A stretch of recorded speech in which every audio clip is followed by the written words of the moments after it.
Buonasera, bentrovati all'appuntamento del martedì sera, il sindaco risponde, vi ricordo già i numeri per interagire con noi, per chiamare 049 80 777 53, per i messaggi 345 334 1171, per le mail il sindaco risponde @gruppotv7.com e potete pure interagire sulla piattaforma di Facebook, nella pagina di Aireport, e potete mandare messaggi anche su Facebook. Saluto il sindaco, buonasera sindaco, grazie di essere con noi. Io ormai non faccio più domande, chiedo come va, lei mi dice sempre bene, quindi va bene che vada bene, insomma via discorrendo. Però ho molte cose oggi da chiedere, oltre ai messaggi che arriveranno alle domande. Il primo, ieri il Comune approva il bilancio di previsione, però è aumentato un po' la spesa energetica da 14 a 29 milioni. Sono stati tagliati tutti i settori tranne il sociale. Mi vuole raccontare qualcosa? Sì, ieri sera è stato approvato. Di solito approviamo il bilancio nell'anno in corso, entro dicembre, parlo dell'anno passato. Quest'anno siamo stati costretti a approvarlo ieri, appunto ieri sera, perché speravamo ulteriori aiuti dal governo, che non ci sono stati, di conseguenza abbiamo approvato ieri sera. C'è stato un taglio a grandi linee di 10-11 milioni di euro, non è stato tagliato il sociale perché non è il caso in questo periodo di toccare il sociale, però abbiamo avuto il raddoppio quasi come tutti quanti dell'energia elettrica, per cui questo è stato un grosso costo. In più abbiamo un altro problema, che il governo a suo tempo ci aveva dato, il precedente governo, 5 milioni e questo governo è stato 1,8 milioni, per cui alla fine ci siamo trovati a sistemare il bilancio in questa maniera. Io mi auguro e spero che arrivino delle ulteriori risorse dal governo, però nel frattempo bisogna fare attenzione alla spesa. La spesa rispetto al sociale non è stato toccato assolutamente, però gli altri ovviamente tutti gli altri settori ne fanno spese. Di conseguenza avremo un po' un'annata difficile, però io voglio essere positivo perché alla fine sono convinto che il governo darà delle risorse. Il costo dell'energia sta scendendo, il gas sta scendendo, per cui voglio essere positivo. Bisogna aiutare le famiglie fragili, quelle in difficoltà. Sono convinto che l'inflazione a doppia cifra è un grosso problema per chi va a fare la spesa, per il costo della vita, e sarà un problema per quanto riguarda l'energia elettrica, che spero, come ho detto prima, che si abbassi, ma altrimenti bisogna dare una mano, bisogna aiutare, e di conseguenza sarà un anno difficile, però insomma, io penso che collaborando in termini proprio di fattibilità, anche con le forze politiche, facendo squadra, facendo una visione insieme di tutti, ce la caveremo anche stavolta. Senta, proprio in virtù di questo, per risparmiare la spesa energetica, il Comune spingerà molto sul fotovoltaico, installando pannelli in tutti gli edifici pubblici, scuole, palestri, parcheggi, sì. Quindi è un'operazione a largo raggio anche in questo senso. Sarà un'operazione a largo raggio che lo sta facendo sia la provincia che il Comune. Facendo comunità energetiche. Non è ancora chiarissimo tutto, stiamo partendo adesso. Per fare un esempio, per Padova, per essere autonomi sotto l'aspetto energetico, dovrebbe fare 100.000 metri quadrati di fotovoltaico, ovviamente teorico, per cui vuol dire investire circa 40-45 milioni. Però quanto tempo? Dipende dalla disponibilità del fornitore, vuol dire 2 o 3 anni, una cosa del genere. Però il problema è dove posizionare, perché finché lo mettiamo sui tetti delle scuole, dei capannoni va bene, ma non si può consumare suolo, non è molto bello da vedere. Ci sono delle soluzioni anche sui tetti diversificati ultimamente, sono tegole che possono avere il fotovoltaico però con basso rendimento, per cui è un mondo in evoluzione. Il futuro sarà sicuramente sul fotovoltaico. E quando inizieranno questi investimenti?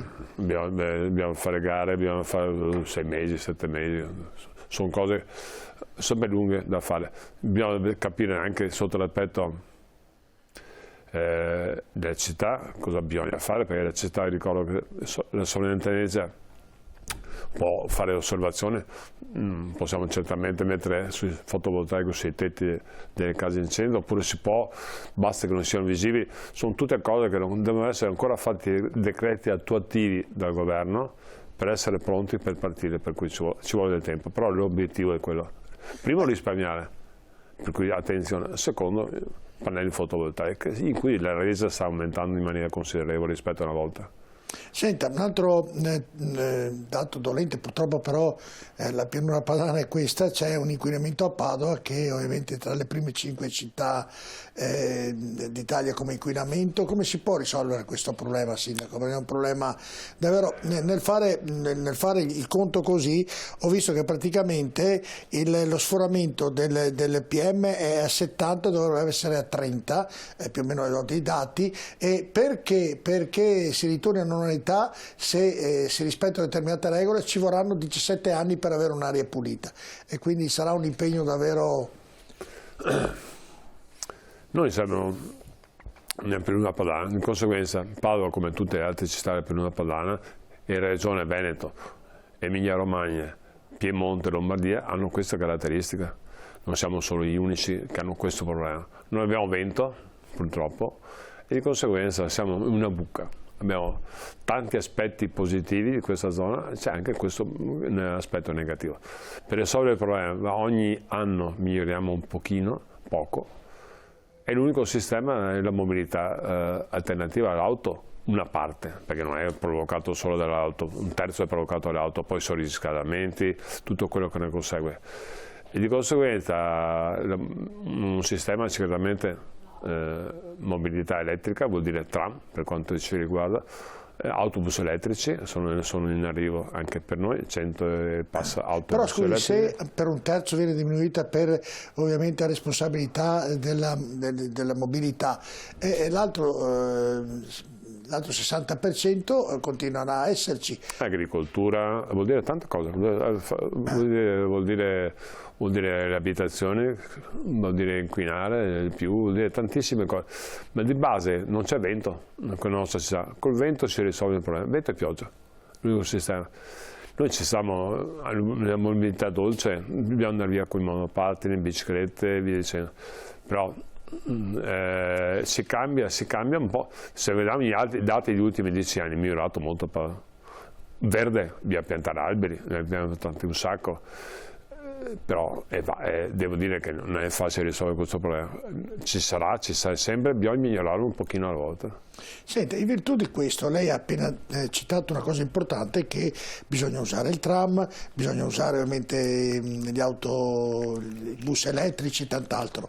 Le faccio una domanda. Non ci sono molti parcheggi ovviamente in città, e quindi ci sono i parcheggi scambiatori dove uno va a prendere il tram, dico alla Guizza o dico a Ponte Vigo d'Arzere, c'è il parcheggio scambiatore. Perché non si può incentivare il parcheggio nel non farlo pagare almeno lì? Perché sia nei due parcheggi scambiatori, sia a Ponte Vigo d'Arzere sia alla Guizza, si pagano il parcheggio, e uno dice: io perché devo pagare il parcheggio qui, vado in macchina, lo pago in centro. Non è che sia un'idea... Il costo è molto diverso, sì, ma l'idea per incentivare in centro su bassa Piazza di Insurrezione costa 3,5 €. Sì, non stiamo alla Piazza di Insurrezione, non può parcheggiarla anche in altri parcheggi. 1,5 €, sono prezzi diversi. No, ma dico, non si può fare per incentivare la gente. Si può fare tutto. Quando le tolgo i soldi, abbiamo sempre il bilancio che è dominante su tutte le faccende. Le risorse, quando ad esempio quest'anno abbiamo tagliato i 10-11 milioni, a tutti gli altri settori vuol dire che ne soffrono le conseguenze. Il parcheggio è APS, ma APS è il Comune di Padova, è la stessa cosa.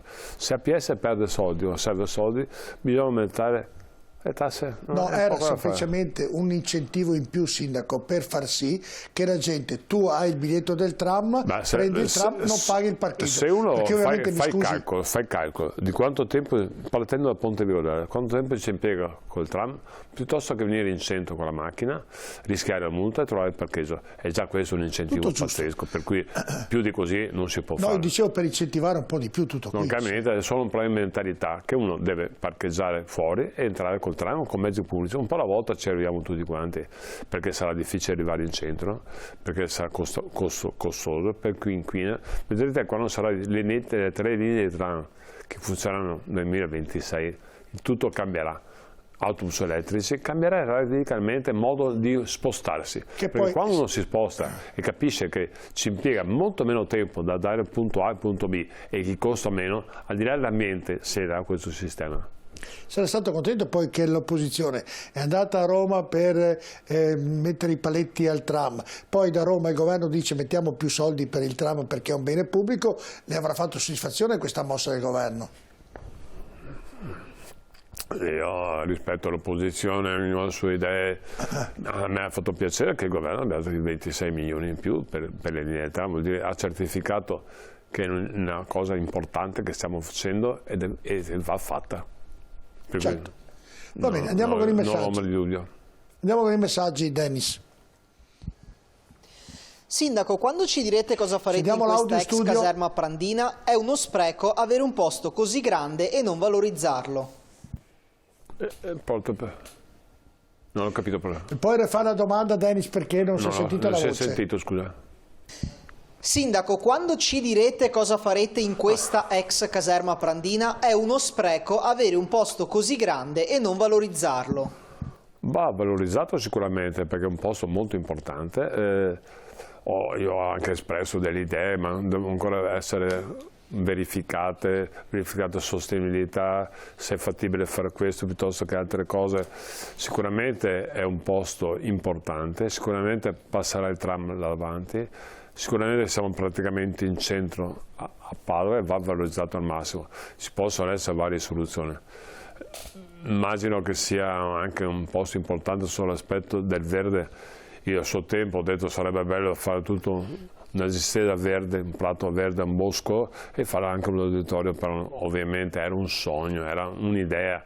Non è stata verificata, non è stata assolutamente verificata sostenibilità, è tutto verificato, però se non altro si è aumentato il dibattito di città sull'auditorio. L'auditorio lo considero abbastanza importante, che sia fatto là un'altra parte, penso sia un posto doveroso da sviluppare per chi fa musica. E non solo per chi fa musica, ma anche vuol dire anche fare un teatro, vuol dire svilupparlo in maniera diversa.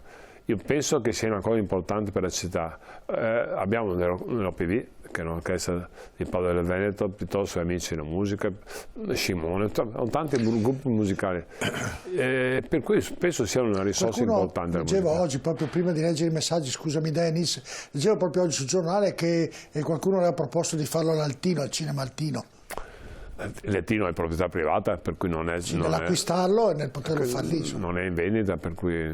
non è proprietà privata. Ah, ma quello non è in vendita, rimarrà sempre così, quindi sindaco l'Altino. È proprietà privata, c'è rispetto alla proprietà privata. Si può fare, se lo decide, se la proprietà decide di tenerlo là, non si può fare niente. No. È protetto dalla sovrintendenza, un modo di vederlo anche all'interno è perfettamente conservato, per cui... So che è un buco nero di Padova, mi è perfettamente chiaro.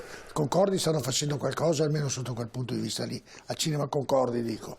Sì, sono state autorizzate, sarà fatto dei piccoli negozi sotto e sopra sono 2 o 3 appartamenti, adesso non ricordo più. Con la crisi del Covid si sono fermati ma stanno riprendendo. Nella costruzione. Andiamo Dennis con il secondo messaggio. Signor Sindaco, bene per questi nuovi alberi che state piantando, ma ho visto che molti devono essere sostituiti perché troppo fragili. Come si può rimediare a questo? Nella gara a suo tempo fatta era previsto che se gli alberi morivano nel primo periodo venivano sostituiti in maniera gratuita e sono stati sostituiti tantissimi. Sono già stati quasi tutti sostituiti, per cui era già previsto dal contratto. Quindi era già fatto. Bene, è stato chiarito questo perché ce lo chiedevano in molti, Sindaco, questa problematica. Se non sbaglio sono già tutti sostituiti, sono parecchi alberi. Tutti cambiati. Andiamo con il terzo, Dennis. Passaporti a Padova, una vergogna, attese lunghe anche 6 mesi. Mai vista una cosa così, intervenire per favore.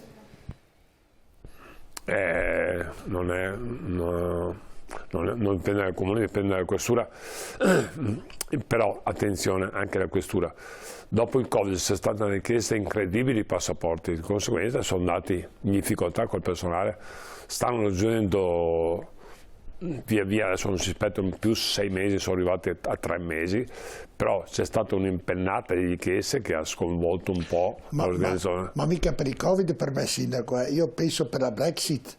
La maggior parte. No, col Covid nessuno chiedeva passaporto. No, è vero, ma poi la Brexit ha fatto sì che per andare in Inghilterra, un posto molto, sì, molto, ma non è solo in Inghilterra, molto visitato dagli italiani. Ovviamente il passaporto serve non solo per andare in Inghilterra, anche negli altri posti. Sì, c'è stata l'esplosione, si sono sentiti tutti tranquilli dopo il Covid, per cui hanno fatto richiesta anche in Inghilterra, ovviamente. Certo, quindi sono ridotti i tempi, da 6 sono 3 mesi. Ma mi sembra, anche lì avevo intuito che il Comune aveva detto alla Questura, vi diamo una mano nell'espletare questa... Chi? Il Comune aveva detto, ho fatto capire, avevo letto, no, non c'è nessun nesso. Perché avevo letto che c'era la possibilità di dare una mano alla Questura per poter espletare questo, invece nulla. Perfetto, andiamo al prossimo messaggio, Dennis. Sono due cose diverse. Sì. Ci può gentilmente aggiornare sul tram, grazie. Passerà in Corso Milano e davanti agli ospedali. Andrea, buona serata.